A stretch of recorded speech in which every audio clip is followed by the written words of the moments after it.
Morning, welcome to NewsWire on SportsGrid. We've got a great show planned for you coming up. It's the next hour of sports business, wagering, and of course, news talk here on SportsGrid exclusively. Let's get started. Got a lot of information coming up on the NBA. Gilbert McGregor, 10 minutes away for those of you interested on a potential matchup tonight that you may remember from the bubble a couple of years ago. The Heat and Lakers will have a preview of that game coming up. In addition, Simon Applebaum joins us in the studio. We'll talk about whether or not the college football playoff system worked in terms of ratings this year. So we'll get into that as well. Also, our guest contributor from Legal Sports Report today is Jim Gazzale. He's in the house, so make sure you join us. And also Rick Horrow has his Maxwell Minute coming up a little bit later as well. So great to be with you here on this midweek edition of the show. No football tonight, no football tomorrow, but there is, of course, football news. And it starts in the National Football League with one of the owners in the National Football League. Boy, David Tepper, he certainly is the news gift that keeps on giving.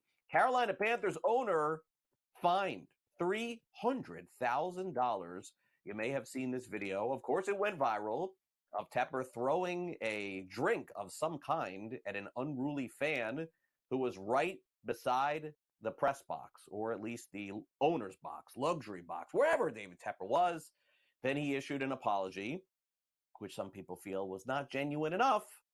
Regardless, the Carolina Panthers' very checkered record over the last few years with draft picks and trades and coaches and now this. So bad look for the Panthers, but the good news is their season ends this weekend and we can move on from them.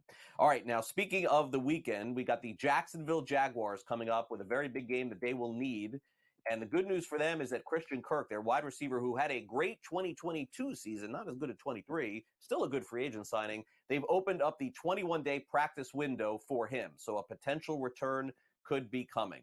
Now, Dalvin Cook made his decision before the season. He was not going to return to Minnesota, wanted a better outcome, went to the New York Jets, didn't work out, placed on waivers after mutually agreeing to part ways with the Jets, and any future incentives not going to be paid. He just wants to play for a potential playoff team. He's got a few days to get signed. We'll see if it ends up happening.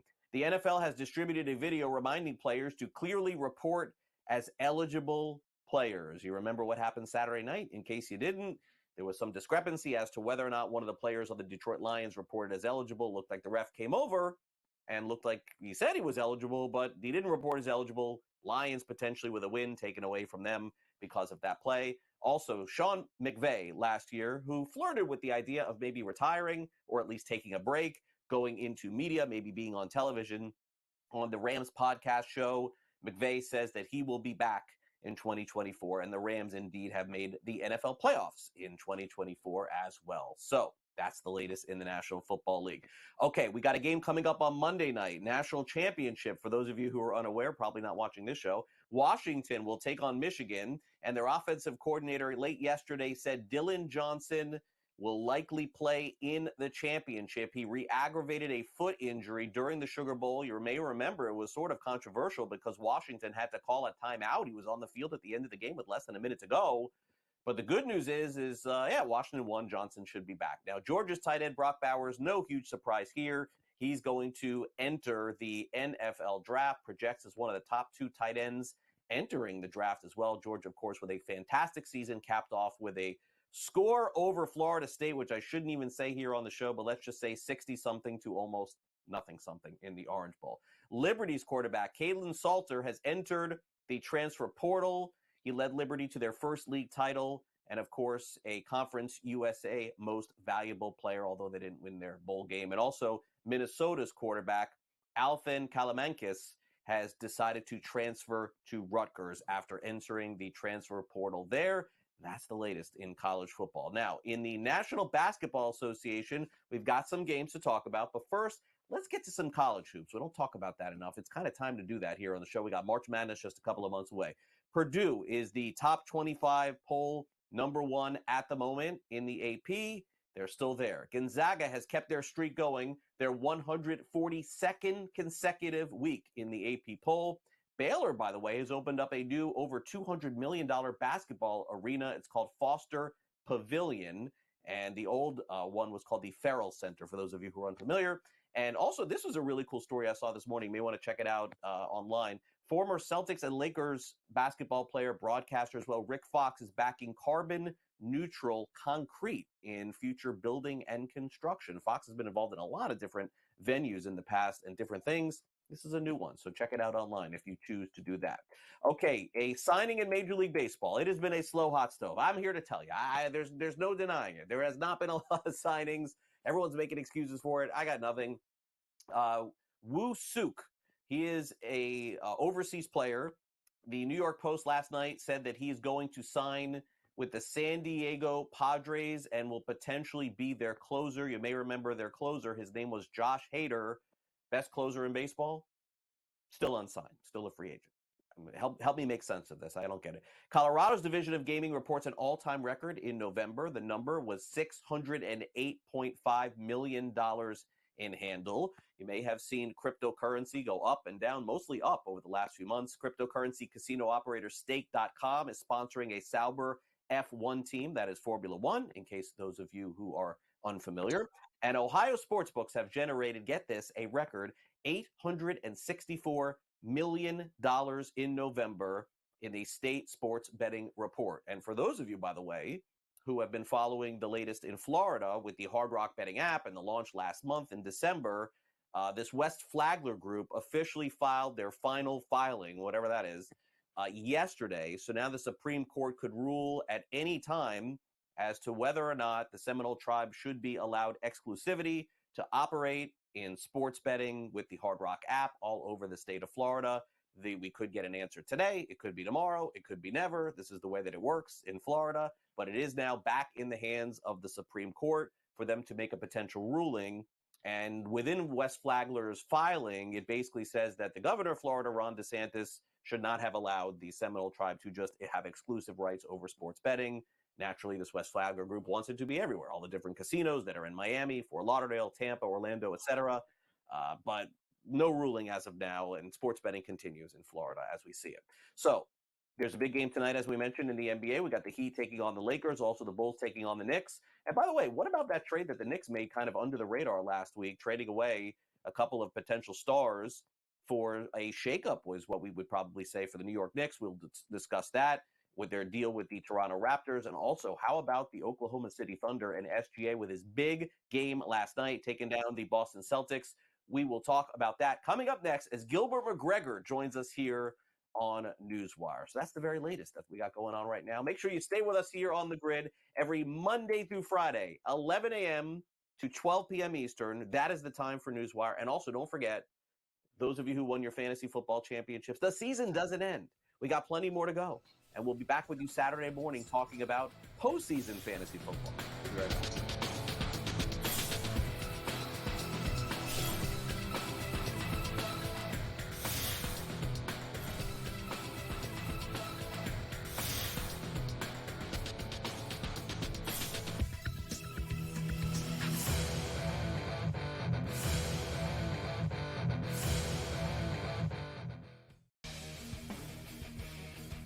It looked like it was going in. It hit the upright and bounced out and did not go in.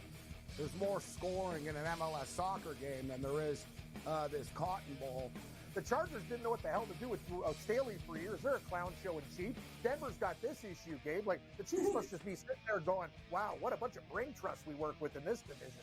Sports Rage Late Night, only on SportsGrid. Quarterback at quarterback. We're going to lay some juice. We're going to have some dog prices, and we're going to go right in the middle. Because I don't know what they're doing. To me, they're in a complete rebuild, Kev.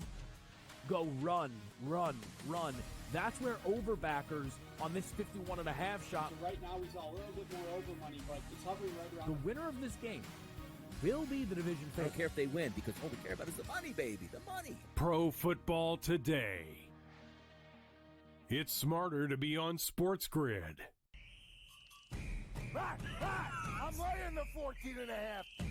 And against the number as an underdog this year, meaning when they cover, they win out by. There's a very real chance that this Michigan season is the best chance they will have.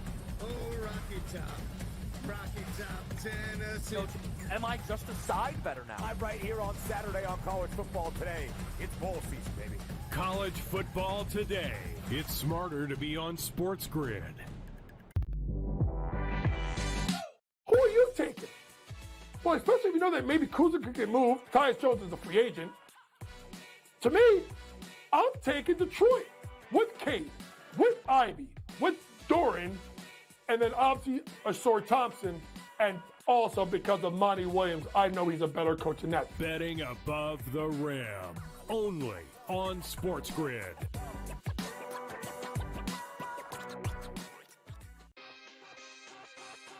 We spent all offseason where the NFL said, hey, just so you guys know, running backs don't matter. If we then this year give the MVP to a running back, the irony. I am disappointed that they lost to FAU because secretly I don't really like this FAU team very much. I don't know. They're just not for me.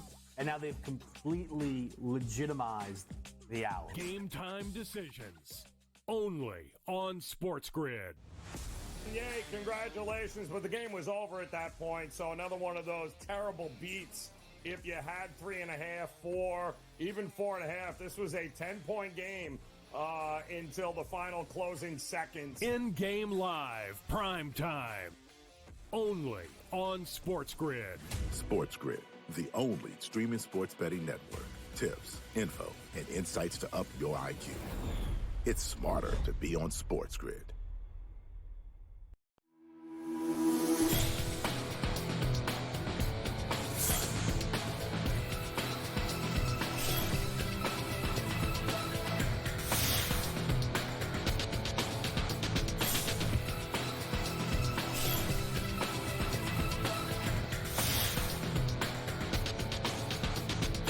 Welcome back to NewsWire on SportsGrid. Well, there was an NBA trade that may have flown under the radar for those of you celebrating the holidays or the New Year, where the Knicks and Raptors hooked up for a deal that had a lot of people talking. And we're going to continue that conversation and kind of see what Gilbert McGregor thinks about this deal. And a surprise, Gilbert, I would say, on a lot of different levels. The fact that these two teams hooked up after there was so much controversy last season with stealing information between these two teams. On top of it, they play each other a lot. You know, that's another thing you got to factor into this. And popular players, especially on the Knicks side, traded to Toronto. Now, obviously, I know they're trying to get better here, but I guess the question is, did they? It's interesting, Craig, you mentioned that it's not often that you see NBA teams sue another, and very, very rarely do you see those teams that are involved in a lawsuit do business dealings with one another. It's interesting when you think about the terms of the trade and OG Anunoby going from Toronto to New York, and New York sending RJ Barrett and Emmanuel quickly to the Raptors in exchange. And there's some other players involved in the deal, but it was about those three guys. And you think about OG Anunoby, he's the type of player that fits in with any team. And the Knicks are looking to kind of move up a ring, I guess you could say, in that level of contenders in the Eastern Conference. And the player in OG Anunoby, who's one of the best defenders in the NBA, but also a really good three-point shooter and a really impressive player who knows how to fill his role around the guys he plays with. And we saw that in his debut with the Knicks. He spent some time guarding Karl Anthony Towns. He hit 3 3-pointers. So I think Knicks fans are quickly falling in love with a player who fits Tom Thibodeau's system perfectly. On the other side, you have a homecoming for RJ Barrett, one of the best Canadians to come out. Obviously, Steve Nash still has the crown, but that's actually Steve Nash's godson. So you think about the lineage of great Canadian basketball players, and RJ Barrett returns home. Fresh start, new head coach who's worked with players similar to him and might be able to tap in to some potential that he's yet to reach while he was with the Knicks. Emmanuel quickly answers the need for a guard in Toronto as well. I think the biggest thing on the Raptors side is that they're building around Scotty Barnes, who's 22 years old, Quickly's 24, RJ Barrett's 23. So this could be one of those rare occasions when both teams win the trade.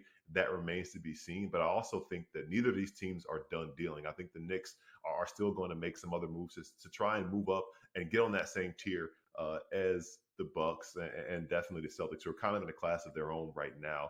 But the Knicks are definitely tired of kind of being that team who's just kind of falling by the wayside, losing in the second round. So I think a move like this to get OG Anunoby is the first step towards being a real contender in the Eastern Conference. Yeah, and with Brunson having the season that he's having, I mean, maybe this is sort of changing the way that the Knicks do it. Maybe they'll have better success in the playoffs, and they'll probably have success tonight because the Bulls are definitely up against it. The Knicks are big favorites tonight, Gilbert, and the total is 219. I'm looking at FanDuel here. I'm seeing 9-point favorites for Chicago. Missing players, obviously. You know, everybody's aware of their injury issues. But look, it's a single game in the NBA, and with a million of them, I guess anything can happen. But as you break this game down tonight, I guess what are you looking for? Is there any position you think that we should take? Actually, I like the Knicks in this game. I think this is a game where you see what the addition of Anunoby does. The Bulls are down a few players, and that means it'll be a lot of DeMar DeRozan, and they have a guy who is DeMar DeRozan's former teammate who knows how to guard him. So I do think that because they'll be able to shut DeRozan down, the Knicks are looking good in this one. Primetime game at Madison Square Garden in front of the ABC audience, actually. So I like the Knicks in this one. Okay. Now, the Heat's on the West Coast trip. I know that. And they just played the Clippers. Now they're going to play the Lakers. And they've also been playing mostly without Jimmy Butler over the last couple of weeks.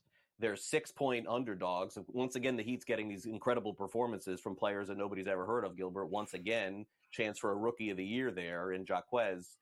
But the Lakers are 6-point favorites. They're only 17-17 on the season. LeBron, generally speaking, his performances against the Heat and the Cavs are always top-notch. He goes up against his former team and always plays well. Total 228.5, but it really doesn't matter who ends up playing for the Heat, Gilbert. They're generally in every game. So are they in this one? Do they have a chance? I think they're going to feel the absence of Jimmy Butler in this one. They do have the benefit of not having to travel. They were playing against the Clippers earlier in the weekend, so they've been in LA, and maybe that could work against you sometimes, depending on how you choose to spend your time in Los Angeles. But I think this Lakers team, they're searching for answers. I know D'Angelo Russell's going to be out in this game. He's not as big of an impact player for the Lakers as Jimmy Butler is for the Heat, but the Heat are going to need to rely on Tyler Hero and Bam Adebayo. And I think when you have LeBron James and Anthony Davis on the other side, so long as they suit up, that kind of neutralizes those two guys, especially because Anthony Davis tends to save some of his best performances for Bam Adebayo. We saw it in the finals a few years ago. So I like the Lakers in this one, especially just given the fact they've lost a few in a row. There was a lot of frustration for the way they lost that game on LeBron's birthday in Minnesota. And then they kind of got run out of the gym in New Orleans after that. So they're back home for a little while. They've dealt with a lot of injuries. They've played a lot of games on the road. So I think they're going to look to try and start this homestand, or at least this stretch that's home heavy with the win over the Heat. All right, so there you go. Tonight, Lakers against the Heat. Now, last night we saw a performance from Shai Gilgeous-Alexander, SGA, 36 points as Oklahoma City beat the Boston Celtics. And don't look now, Gilbert, but all of a sudden, a team that was picked as maybe a sleeper in the West is becoming a lot more than that. They're now 8-1 to win the Western Conference. That puts them right with Minnesota, who's had a really nice season. It puts them right along with the LA Clippers. Now, I understand that most people still feel Denver is the favorite, but OKC, after getting all these picks and shedding all these players for years and years, I got to wonder what that trade deadline is going to look like for them. I think they have a real chance to make some noise, at the very least, maybe win a playoff series this year. It's incredible. You talk about the Thunder did last night in beating the Celtics. They've won 5 games in a row now, and including that game against the Celtics, they've also beaten the Nuggets and they've beaten the Timberwolves. So they're not only winning games, they're beating really good teams, and they're certainly ahead of schedule. It starts with Shai Gilgeous-Alexander, who you can pencil in for at least 30 points on a nightly basis, which is incredible to say, but you talk about Jalen Williams from Santa Clara. They have 2 Jalen Williams on their team, and Chet Holmgren.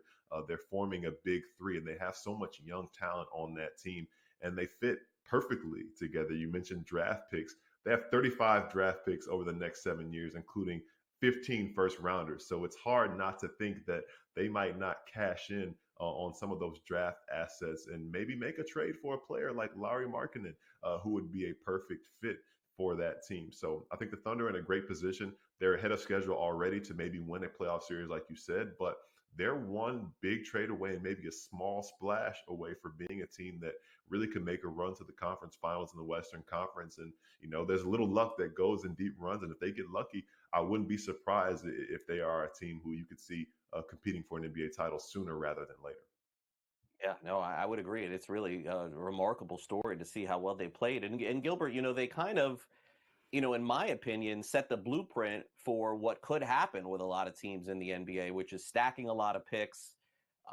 We see this tanking going on in all sports right now, but Oklahoma City really did it the right way. But they did it, Gilbert, in a different way, with just amassing more picks than any other team has done in NBA history. And we're not really seeing that from other teams. And I wonder why.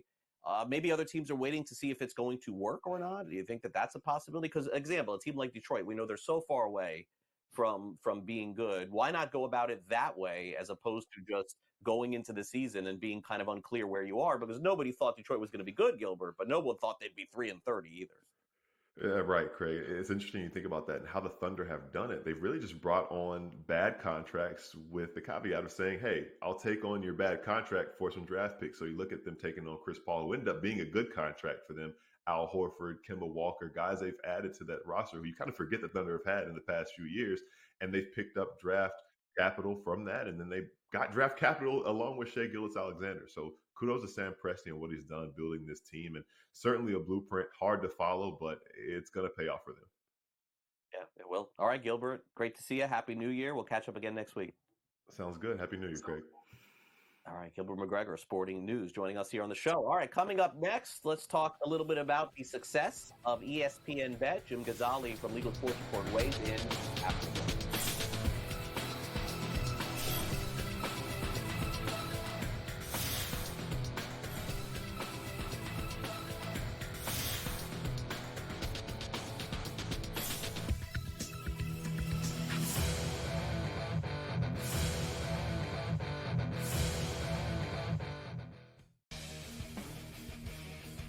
It looked like it was going in. It hit the upright and bounced out and did not go in. There's more scoring in an MLS soccer game than there is this Cotton Bowl. The Chargers didn't know what the hell to do with Staley for years. They're a clown show in Chief. Denver's got this issue, Gabe. Like, the Chiefs must just be sitting there going, wow, what a bunch of brain trust we work with in this division. Sports Rage Late Night, only on SportsGrid. Quarterback at quarterback. We're going to lay some juice. We're going to have some dog prices, and we're going to go right in the middle. Because I don't know what they're doing. To me, they're in a complete rebuild, Kev. Go run, run, run. That's where overbackers on this 51.5 shot. Right now, he's a little bit more over money, but it's hovering right around. The winner of this game will be the division I favorite. don't care if they win because all we care about is the money, baby, the money. Pro Football Today. It's smarter to be on SportsGrid. Back! I'm laying the 14.5. And against the number as an underdog this year, meaning when they cover, they win out by. There's a very real chance that this Michigan season is the best chance they will have. Oh, Rocky Top, Tennessee. So, am I just a side better now? I'm right here on Saturday on College Football Today. It's bowl season, baby. College Football Today. It's smarter to be on SportsGrid. Who are you taking? Well, especially if you know that maybe Kuzma could get moved. Tyus Jones is a free agent. To me, I'm taking Detroit with Cade, with Ivy, with Doran, and then obviously Ashore Thompson, and also because of Monty Williams, I know he's a better coach than that. Betting above the rim, only on SportsGrid.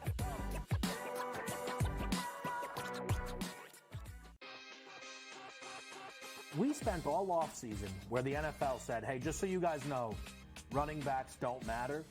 If we then this year give the MVP to a running back, the irony.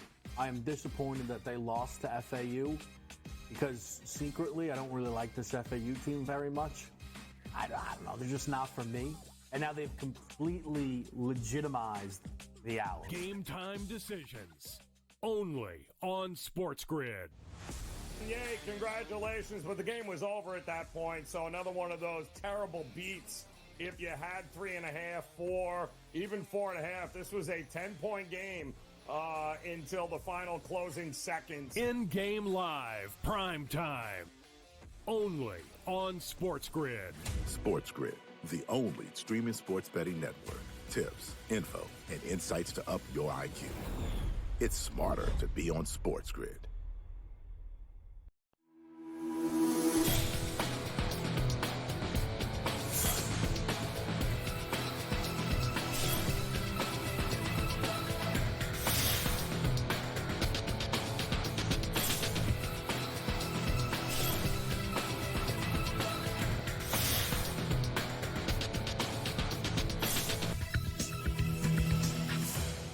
Welcome welcome back to NewsWire. Each and every day we have a guest contributor from Legal Sports Report going over the landscape of sports betting as it relates to business as well. Jim Gazzale is our guy today here on the show. Jim, Happy New Year. Sorry you didn't take down your fantasy football championship like the other guy you're looking at here on the show. I'm a champ again this year. But anyway, it happens, man. I mean, this was a wacky NFL season. You can't be too upset with it.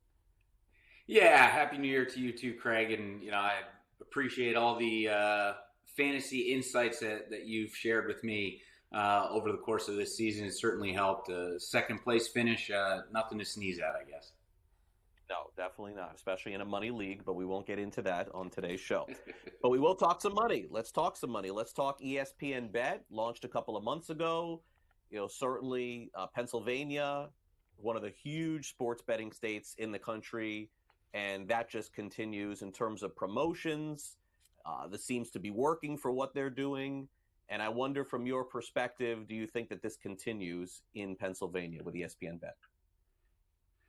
Yeah, let's talk some money, Craig. Let's talk some big money in terms of those promotions. And I think it remains to be seen just how long this will last for Penn Entertainment and ESPN Bet moving forward. But as they did launch that ESPN Bet app on November 14th, and more than a dozen markets around the country, we're getting more and more data every week from new states where ESPN Bet is live, and a handful of those states do share promo data with us. So in Pennsylvania, which is obviously one of the states that shares that promotional dollar amount, we saw that Penn offered nearly $15 million in free bets, which might not seem like a lot on the surface, but when you compare it to a lot of the other operators in the state, it certainly outpaced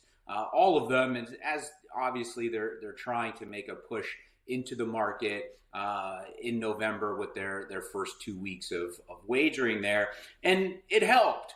Penn had $66.8 million in handle across the ESPN Bet app and some retail sports books that Penn operates in Pennsylvania. And that was one of their best months ever from the time when they were operating the Barstool Sportsbook. Now, what's interesting about the big promotional spend is sort of has a little bit of a trickle-down effect, if you will. The operators are able to deduct that promotional spending from their taxable revenue. So you obviously can pull that dollar amount from one side of the ledger and reduce your tax bill to the state. So because ESPN Bet had such a heavy promotional push in Pennsylvania in November and elsewhere, specifically in Pennsylvania, we did see that taxable revenue was one of their lowest totals of the year, just over $10 million.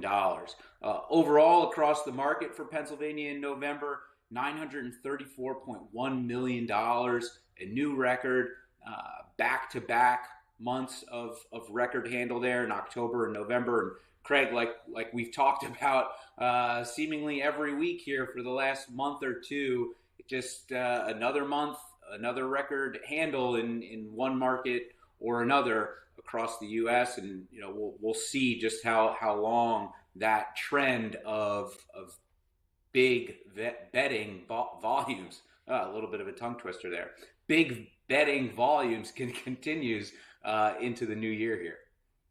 Yeah, no, and it does. Another story behind sports betting has been the amount of success that states are having in terms of tax. New York, as we've talked about many times here on the show, has the highest tax rate in the country as far as how much revenue they generate from the betting handle. A change here in the state of Michigan, Jim, in terms of their taxes. What's the latest here? Yeah, same thing. Same story like we saw in Pennsylvania. ESPN Bet rolls onto the scene, unloads a ton of promotions, and Michigan state law allows operators to deduct that promotional spending from taxable revenue to then drive down the tax bill. So We did see taxes in November in Michigan reach some of their lowest levels so far this year. Specifically from online wagering, $921,000 got sent back to the state in November. Like I said, much like Pennsylvania, you're allowed to deduct that promotional spending from your taxable revenue. Couple that with a lower than average win rate or hold for the sports books in Michigan in November. It was right around 6%. The average so far for 2023 with the numbers that we have in a variety of markets through November is a little bit north of 9% online. So you have a heavy promotional push from Penn and ESPN Bet, along with your standard promotional play from the other name brand operators throughout the month. You couple that with a lower win rate by those sports books, and you're looking at a lower than normal tax payment from the sports books going back to the state of Michigan in November. ESPN Bet, Penn Entertainment, they offered $16.2 million in free play in November. Clearly the highest in the market there. And much like we saw in Pennsylvania and other markets where ESPN Bet launched, it helped drive pretty high handle for Penn, about $50 million in handle for ESPN Bet throughout November. One of their best months in Michigan for Penn. But what's interesting too, as we're seeing in a lot of these markets, Pennsylvania, Michigan, Ohio, even Maryland, ESPN Bet is coming on the scene. They're making a big push with the promotional play, and it's driving good numbers for Penn historically in each of these markets. But we are seeing that it is still quite a bit of ways behind FanDuel and DraftKings in terms of overall betting volumes, in terms of overall revenue generated. But that promotional push certainly grabbing a lot of attention, certainly grabbing a lot of wagering dollars in these markets where we're seeing some early numbers come in from their first 2 weeks or so of action. All right, so latest in Michigan, and we go not far from Michigan to the state of Illinois, where certainly it's been a down season for the Chicago Bears, but that hasn't really made any difference for the Bears or the Bulls or any other sports Northwestern in Illinois, as the gaming board is reporting over $1 billion again in revenue. And I mean, the amount of money coming in for a lot of these states, Jim, is very high, but Illinois is right there near the top. Yeah, Craig, you're right. They're one of the larger markets in the country for sports betting, routinely in that top 3 to 5 in terms of handle each and every month. And October, was the first month that they went over $100 million in revenue combined from all operators. And what we saw was that parlay betting had a large portion of that $112.7 million in total revenue, making up more than half. It was about $64.2 million in winnings for the sportsbooks off of parlays. And we've seen the growth of parlay betting over the course of this last year. A lot of the major apps are promoting it, obviously. They're enhancing it, and they're putting that parlay product out there. And the customers evidently are enjoying it, taking advantage of it, using it, and ultimately padding the bottom line for sportsbooks. Bet Rivers, they recently added some new parlay features, made it easier to access prop bets, which, as you know, Craig, are quite popular in parlay bets. They've just enhanced those features within the last handful of months, and they posted the highest win rate in Illinois in October amongst the parlay betting at nearly 20%, which is rather high. FanDuel, in recent months, they've said that their parlay product is produced higher margins for them with better pricing. We've seen DraftKings roll out a variety of new parlay products in the last couple of months as well. And Caesars also has made some enhancements to its parlay product. And recently, some of their executives said that they would put their parlay product on the same shelf as the ones from FanDuel and DraftKings. And, people are responding well to all three. 4, if you include the Bet Rivers product, as we've seen in Illinois, is that parlay betting driving some serious revenue numbers for Illinois sports betting apps in October. Yeah, and across the country. I mean, these same game parlays, impossible to ignore on any of the apps. You open it up, they are right there in front of you. And by the way, advertising on television during the NFL games as well and on the Red Zone. Anyway, great to catch up with you, Jim. Happy New Year once again. We'll see you again next week. Thanks, Craig. Happy New Year. All right, Jim Gazzale, Legal Sports Report here with us. Coming up next, Rick Haro has his Maxwell Report. And also, Simon Applebaum tells us about ratings in college football.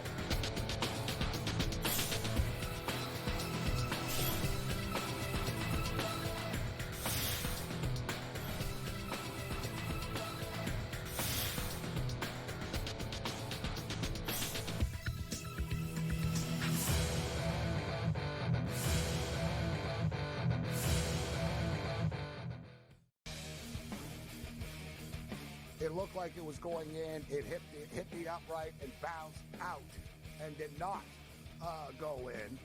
There's more scoring in an MLS soccer game than there is this Cotton Bowl. The Chargers didn't know what the hell to do with Staley for years. They're a clown show in Chief. Denver's got this issue, Gabe. Like, the Chiefs must just be sitting there going, wow, what a bunch of brain trust we work with in this division. Sports Rage Late Night, only on SportsGrid. Quarterback at quarterback. We're going to lay some juice. We're going to have some dog prices, and we're going to go right in the middle. Because I don't know what they're doing. To me, they're in a complete rebuild, Kev. Go run, run, run. That's where overbackers on this 51.5 shot. So right now we saw a little bit more over money, but it's hovering right around. The winner of this game will be the division I don't care if they win, because all we care about is the money, baby, the money. Pro Football Today. It's smarter to be on SportsGrid.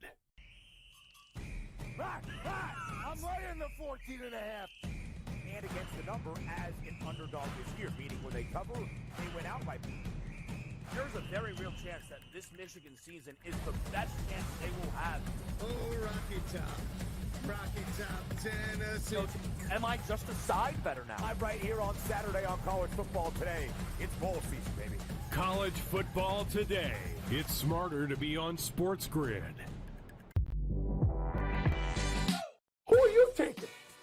Well, especially if you know that maybe Kuzma could get moved. Tyus Jones is a free agent. To me, I'm taking Detroit with Kate, with Ivy, with Doran, and then obviously Ashore Thompson, and also because of Monty Williams, I know he's a better coach than that. Betting above the rim, only on SportsGrid.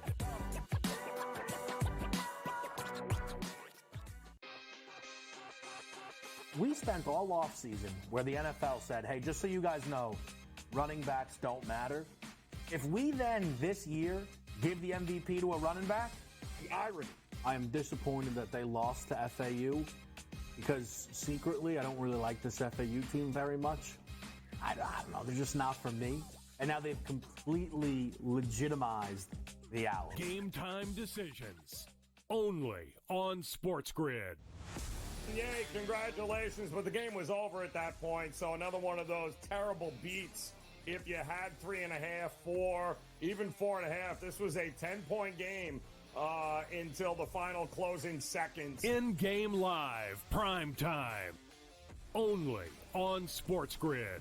SportsGrid, the only streaming sports betting network. Tips, info, and insights to up your IQ. It's smarter to be on SportsGrid.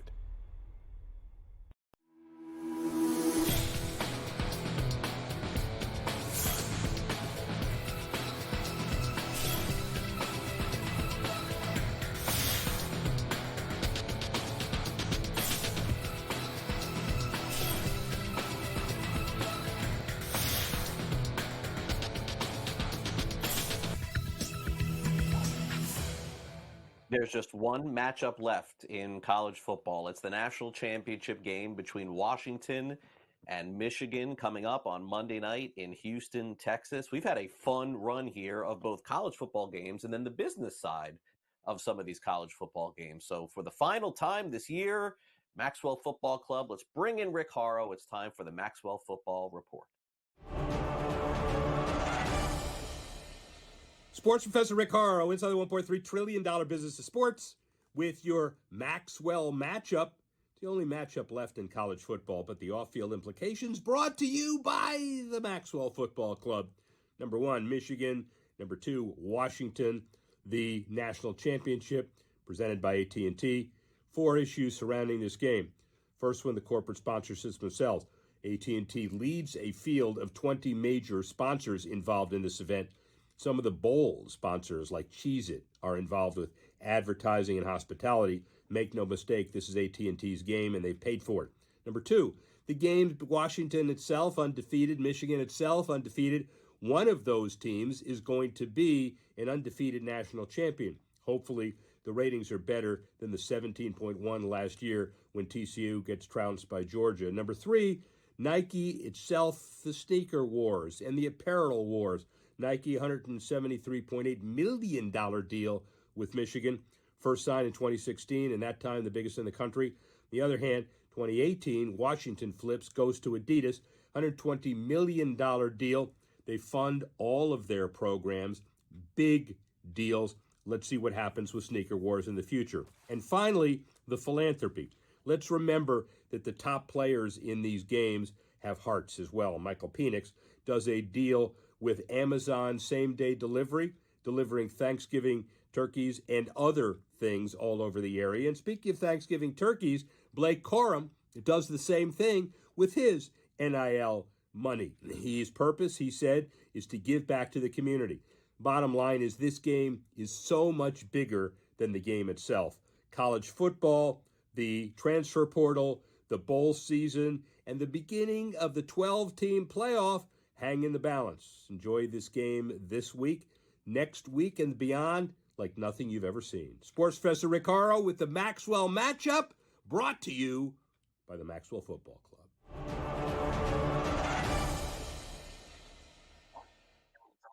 All right, thanks very much, Rick. Now let's check in with what happened this past weekend, of course, with the college football semifinal games, and also talk about some other things happening in sports business and as well as television and streaming ratings. We've got Simon Applebaum of the podcast Tomorrow will be televised once again with us in our studios in New York. Hey, Simon, great to see you once again. Happy New Year. You too, and a wonderful, sensational 2024 ahead from all of you down there, from all of us here at our studio at the Renaissance Hotel in Midtown Manhattan. Picking up on what you just said with Jim, I mentioned last week that I thought the number one developing TV sports story of this year was going to be sports betting on the television set. Well, next week we're going to get a good, I hope, hint whether that's going to come true. Next week is CES, the Consumer Electronics Mega Show in Las Vegas. 130,000 people expected to be there, 3,000 exhibitors, 1,000 plus new. There is going to be a sports betting panel, at least one. I believe it's going to be on next Tuesday. And on Monday, many of the smart TV set and device makers are going to make press announcements about new features they're going to offer through their sets. So hopefully by this time next week, we will get a little bit of a hint, or a big hint, as to whether or not sports betting is going to happen on the TV set. I had a guest last week on Tomorrow Be Televised, who is an author of boxing books that have been very well sold on Amazon, and he thinks the issue is going to be security. Can artificial intelligence software be secure enough inside smart TV sets and devices to allow sports betting to be done in a safe way? I'm curious to see whether that's going to come up during the conversation next Tuesday at CES. All right. Well, compelling stuff, of course, especially with artificial intelligence taking such a huge role in sports wagering information as well. Okay, so the results are in. It was, Simon, to me, the worst college football bowl season of all time, which was only saved by the fact that we got two phenomenal games in the college football semifinal. But I guess the question is, were people buying it? Did people watch it? Did they stream it? What do the numbers say? Yes, they were, Craig. First of all, with the Rose Bowl, 27 million people watched the game on ESPN. I don't think it's just ESPN itself. I think it's the MegaCast whole thing. And 18 million people watched the Sugar Bowl. Two great games, two games that went down to the wire. I thought they were wonderfully called, by the way. And with the Sugar Bowl in particular, there was a lot of social media reaction on 2 counts. One, a lot of people thought Sean McDonough and Greg McAvoy did a sensational job on the Sugar Bowl telecast. Some people thought even better than Chris Fowler and Kirk Herbstreit. I disagree. I thought both teams did very well. But the other thing was, why was the Sugar Bowl on after 9 o'clock, and why did it end near 1 a.m. in the morning before a work day? You know, years ago, when NBC had the college football New Year's Day telecast, it was the Sugar Bowl at 1 o'clock, the Rose Bowl at 4:30, 4:45, and the Orange Bowl with their halftime show around 8 o'clock. You have to wonder, why can't the NCAA bring the Sugar Bowl back to its original time period in the 60s and 70s, where it's 1 o'clock, and that way you have the college football playoffs at a time when everybody can watch it and nobody has to wait till late at night to see how it ends. But I'll tell you, 2 great teams. I also agree with you, 2 great matches, and I agree with you. This was the worst college football bowl season ever. Too many upsets, too many bad bowl games, too many lopsided games, too many 6-6 teams playing, and too many players because of the transfer portal and the opting out for the NFL draft not playing. And I think that hurt the ratings. ESPN has still not come out with a full college football bowl wrap-up. They did say, however, the New Year's 6 games in all, 13.3 million people watched. That was the most watched on average for those 6 bowl games since 2018. But it does not, unfortunately, disregard the fact that it was a lousy college football bowl season. And maybe the icing on the cake was the Arizona Bowl from Barstool Sports, the CW's first ever, where with 12:50 to go in the game between Toledo from the Mid-American Conference and Wyoming from the Mountain West Conference, the game was stopped, I kid you not, for a field goal kicking contest with 2 players, I think they were both Barstool Sports employees, one going for a PlayStation, the other going for a car. That's the first time I've ever seen a game at a critical point, college or pro, being stopped for something like a field goal novelty contest. That's going to be crazy. And by the way, Barstool Sports, I understand, will not do the Arizona Bowl after this year. They've done it the last 3 years, but because of their financial difficulties, they're out. Yeah. Well, I got to tell you, a lot of people were out on college bowl season. I mean, Simon, you cannot have a team win the Orange Bowl by 60 and Oregon winning by 50 and Tennessee winning by 50. I mean, these are just not compelling games. I understand people are going to watch football no matter what.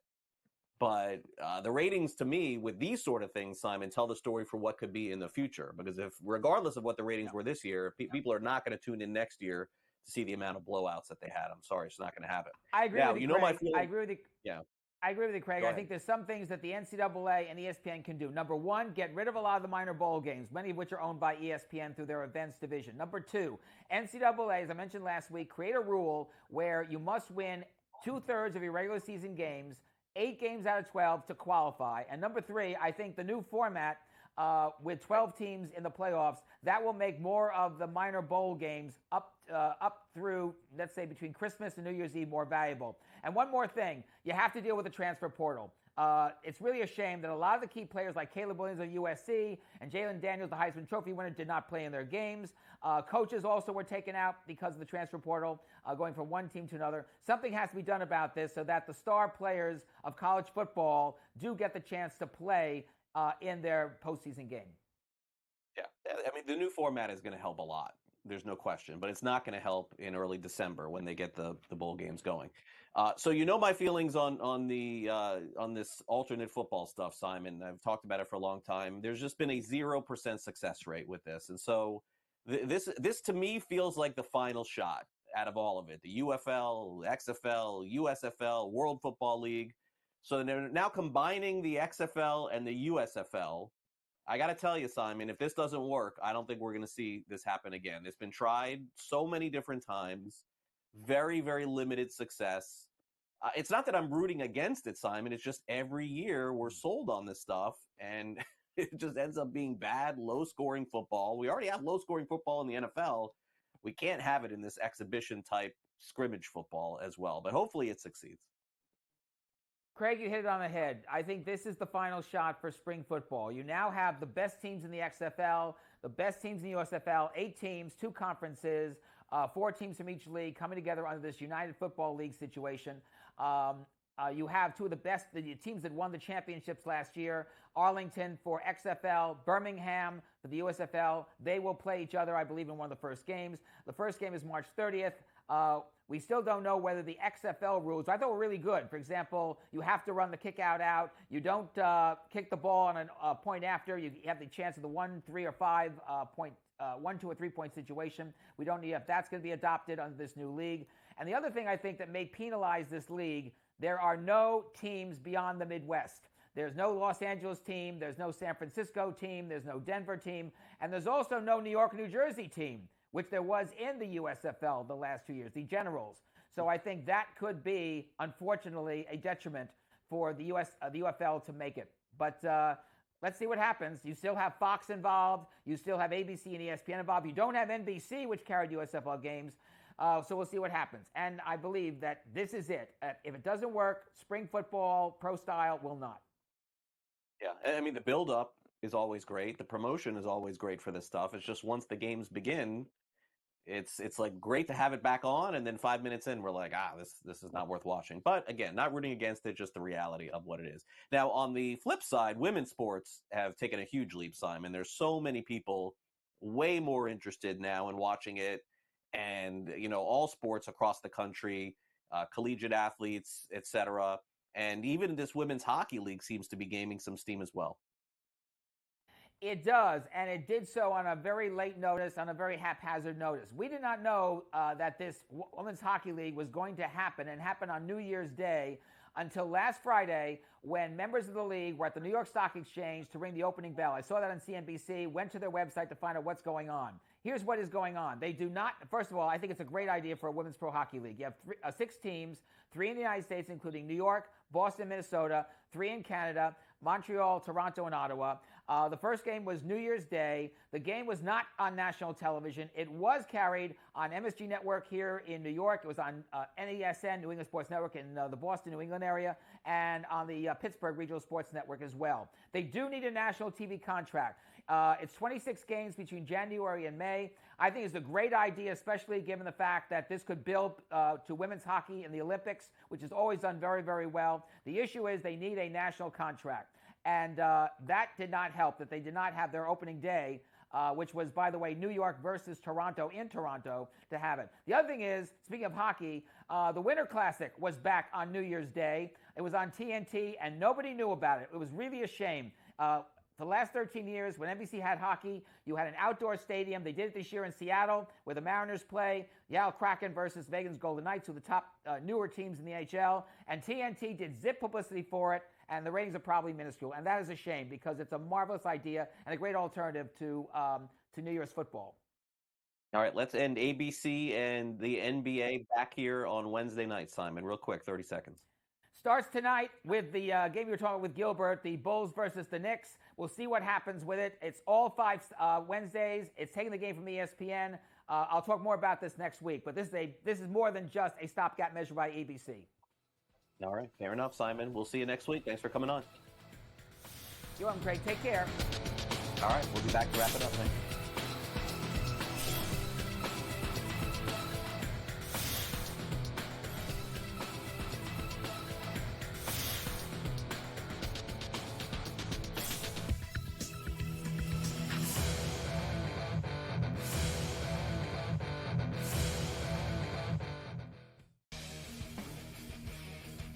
It looked like it was going in. It hit the upright and bounced out and did not go in.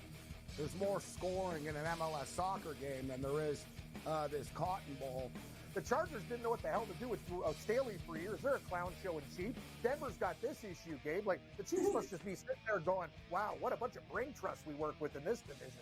Sports Rage Late Night, only on SportsGrid. Quarterback at quarterback. We're going to lay some juice. We're going to have some dog prices, and we're going to go right in the middle. Because I don't know what they're doing.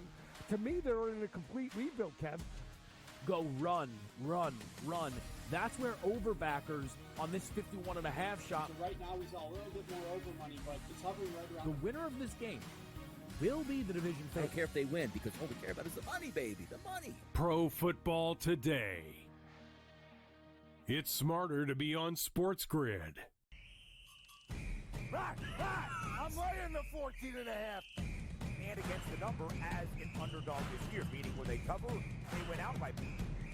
There's a very real chance that this Michigan season is the best chance they will have. Oh, Rocky Top, Tennessee. So, am I just a side better now? I'm right here on Saturday on College Football Today. It's bowl season, baby. College Football Today. It's smarter to be on SportsGrid. Who are you taking? Well, especially if you know that maybe Kuzma could get moved. Tyus Jones is a free agent. To me, I'm taking Detroit with Cade, with Ivy, with Doran, and then obviously Ashore Thompson, and also because of Monty Williams, I know he's a better coach than that. Betting above the rim. Only on SportsGrid.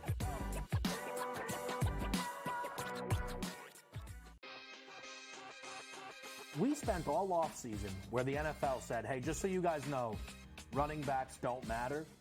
If we then this year give the MVP to a running back, the irony.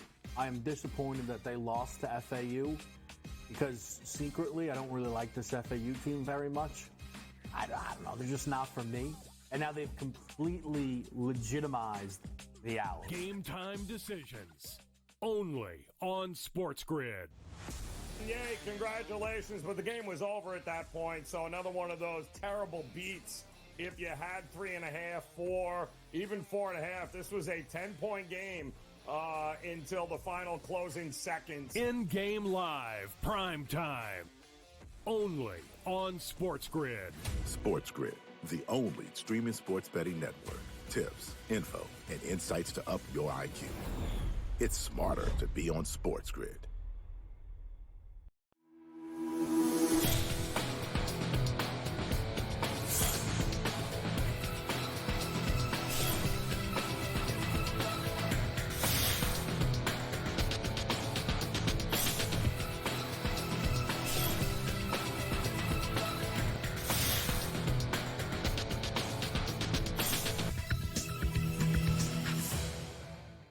Welcome back to NewsWire here on SportsGrid. Interesting comment made, I thought, yesterday by arguably the best, color analyst in all of college football. Also does NFL on Amazon. He's, the best in the business, if not one of the best, is Kirk Herbstreit. So whenever he says something, I think it's important for us to kind of take note. Herbstreit yesterday on social media says that he thinks that the Rose Bowl should be the site of the national championship every single year, with just the pageantry and everything that goes around it, and how fantastic it is. And I thought to myself, well, this is something I can actually comment on because I've been to the Rose Bowl and I have been to the national championship. I went in 2001 when Miami played Nebraska, so I can share my experience with you. Now, I think that Kirk Herbstreit, from his position, sitting up in the press box, seeing the aesthetics and all of the history that goes along with it, and I saw that same stuff. I thought it was a fantastic venue, but no way. No way. This is a really old stadium. It is extremely hard to get in and out, and it's extremely hard to find transportation. Very few bathrooms. I mean, this stadium was built in like the 1920s. So while I think it's really cool that once every 4 years with the championship, they move it around and they put it there, and on TV it looks amazing, it is not as amazing in person as a fan. So the fan experience there is nowhere close to some of these more modernized stadiums and the amenities that they have. I mean, it's the equivalent of saying like the World Series should be played at Fenway Park every year, or the Super Bowl should be played in Green Bay, right, at Lambeau Field. It's great every once in a while, but it's not somewhere that you want to experience over and over and over again. In my opinion, again, great place, went to the championship, but not for the championship every year. That'll do it for our show today. Thanks again to Simon Applebaum for coming on, Jim Gazzale from Legal Sports Report, and also Gilbert McGregor from Sporting News. As always, our producer is Sam Yarnell. I'm Craig Mish. This has been NewsWire on SportsGrid. I'll be back tomorrow morning at 11 a.m. Eastern for our next edition of the show as we get closer to Saturday football in the NFL and, of course, the National Championship on Monday night. Hope you all enjoy the rest of your day. Smarter to be on SportsGrid. Keep it right here.